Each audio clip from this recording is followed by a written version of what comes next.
Today I'm making this short video for the employers, and I love employers very much because they make my life easy by paying me the fees. Yeah. So as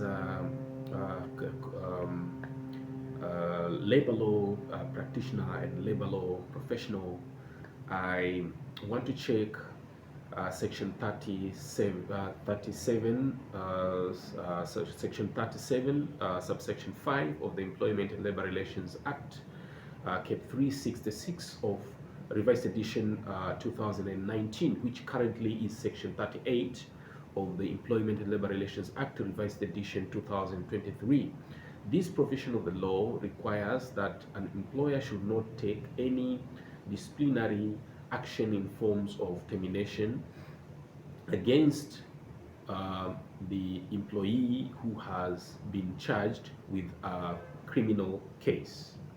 So basically, when the employee commits misconduct, which also that misconduct is a criminal case, and the employer has actually that employee has been charged with a criminal case, then the employer is barred from taking any uh, disciplinary actions against that employee until that criminal case has been finally determined, and if there's an appeal, that appeal has been preferred and determined. That's when the employer can take um, disciplinary actions against that employee. That's the provision of the law. So, in relation to that provision of the law, there was a case of Cecilia Gregory Mungata versus UN Lodge in Africa. It was revision number 34 of 2023 at the High Court of Tanzania in Arusha Sub-Registry. So in that case, the court was of the opinion that since the employer has reported the misconduct, which is also is a criminal offense to the police, then that employer is barred from taking uh, any disciplinary actions against that uh, employee. So that was the view of the court, that when the employer reports a criminal matter to the police, then that employer is barred from taking any disciplinary actions against the employee. That was the view of the court. The court went on with another view that um, it held that police investigation report can be used in disciplinary hearing as part of evidence. So that was a positive development uh, as far as the labor laws are concerned in our country with regard to disciplinary actions.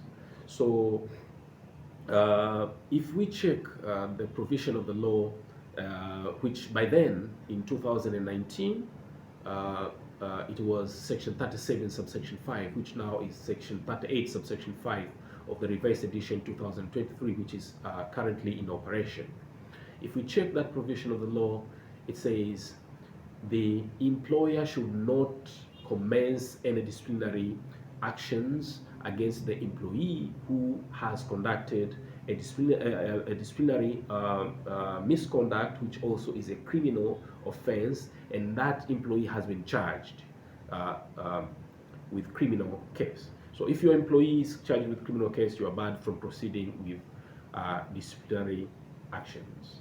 Okay, so what does why did the court say in the case of Cecilia Gregory Mungata versus UN Lodge in Africa?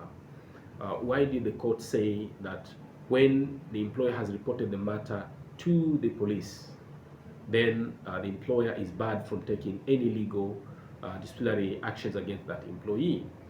I think that was not correct, and because when someone reports to the police, it doesn't mean that the criminal charges have been pressed against that employee.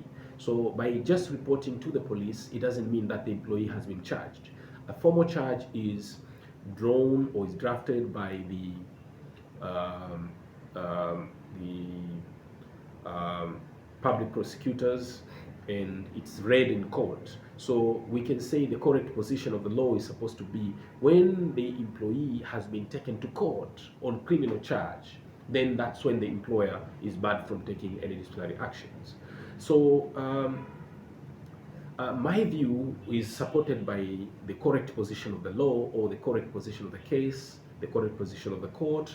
In the case of trustees of Tanzania National Parks versus Majuto or Chikawe, and another which is a consolidated revision number 233 of 2002, where the court was of the view that it is not fair to bar the employer from taking disciplinary actions against the employee who has been just reported at the police, because reporting at the police uh, uh, is not actually a criminal prosecution. That's just a report at the police for police investigation.